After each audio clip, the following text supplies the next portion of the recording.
Yeah, my name's Warwick Thornton. I was born in Alice Springs, what feels like a long, long time ago. But it wasn't that long ago. It was 1970, and my family are Kadich. We come from about 300 kilometres northeast of Alice Springs. We're a small tribe that's been sort of taken over by everybody else.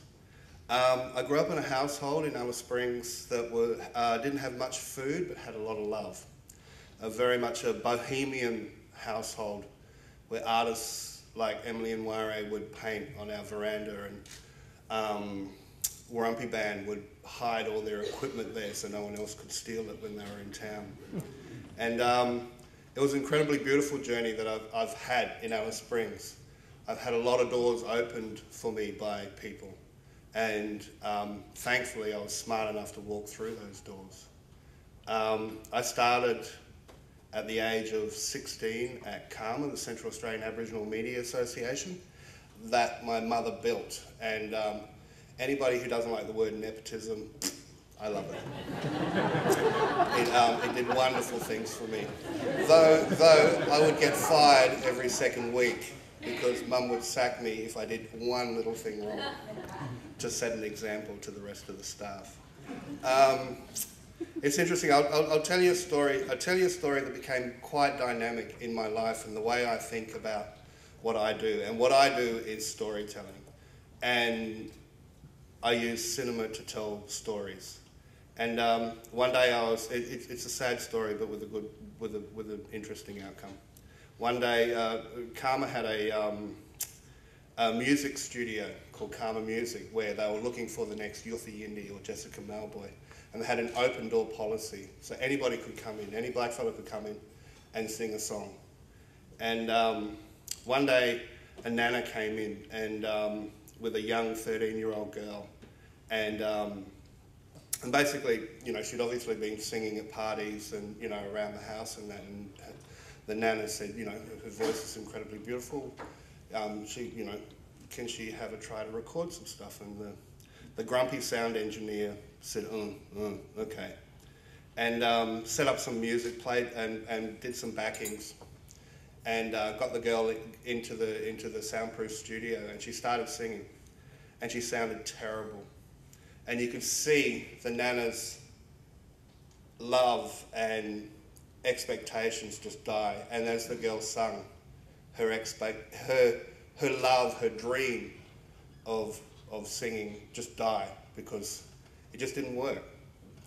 And it was years later that, and I used to go in there at lunchtime to play with the piano. That's why I was in there. And it was years later I realised that she could sing. She could sing really beautifully. She was just in the wrong octave. And you could change the music. You could change the sound to suit her voice. And if that engineer would have done that, she might have had a dream that would have come true. It's a tragic story, but then I realised that that's what I needed to do. I needed to change my resonance, my octave, my music, the way I think, to suit the stories that I wanted to tell, and to reinvent myself every time I heard someone's story. Because the worst thing you can do is be completely blinkered in your ideas about business or cinema or anything.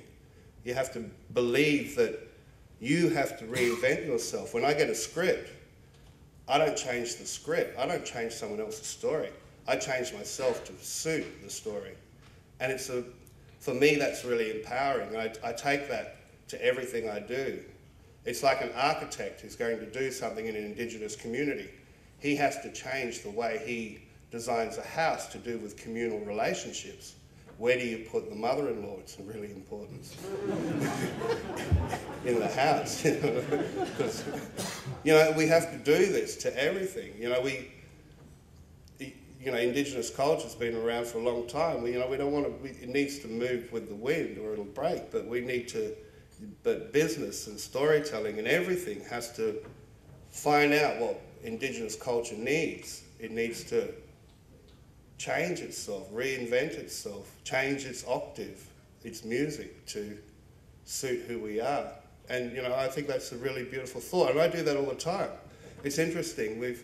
I've just started a really big project called The Dark Side, where about 8 months ago I put a call out to the whole of Australia for contemporary Indigenous ghost stories.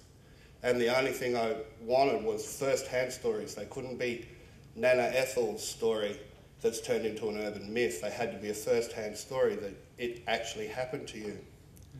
And what happened was we went through ABC, Koori Mail, all the major papers, and what happened is we got literally 200 stories, 200 first-hand ghost stories from white people and Aboriginal people, but with the key connection that it's first-hand and it's an Indigenous story. White people seeing an Aboriginal ghost, or Aboriginal people seeing a white ghost, or whatever, you know what I mean? And 200 amazing stories, and all I wanted was 16, because that's all I needed. And the most amazing thing is that suddenly I had this, all of these incredible stories. And I went, well, what am I going to do with them? I can't make, 100 documentaries. That would just be boring. What can I do with them? And I had to go and work out that I had to start learning how to redirect. I've never done theatre, but 20 of these would be beautiful for theatre. 20 of these could be like a campfire, dark side campfire session where you have 6 actors around a campfire and an audience, and they just tell beautiful ghost stories. Another 20 of them could be a book, a cartoon, some kind of online comic. And I was starting to think outside of my little niche, which is cinema. And then there's just so many amazing stories that I went, well, there's too much even for that.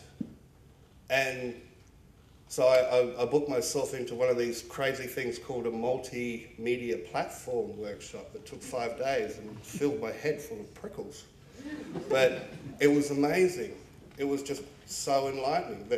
And these really crazy things called augmented reality and QR codes came out of that. And the idea I suddenly started having these new ideas for these stories, where things like, you can basically, with an actor, record them sitting on the edge of a bed telling a ghost story. And we set it up on the internet. And then out of your national newspaper, you get this little QR code, which is this funny looking thing you can start seeing around the world, which is all these little dots in a square. And you stick it on the end of your bed. And we can set a timer on it so it only works after 8 o'clock at night. And then you lift up your iPad, and basically there's a black fella at the end of your bed who's going to tell you a ghost story.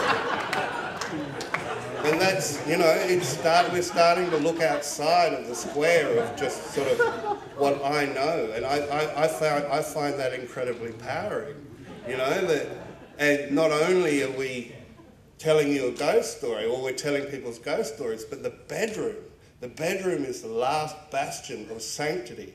It is the last place. And when I pitched it the other day to some people, and I said, I promise I'll have clothes on.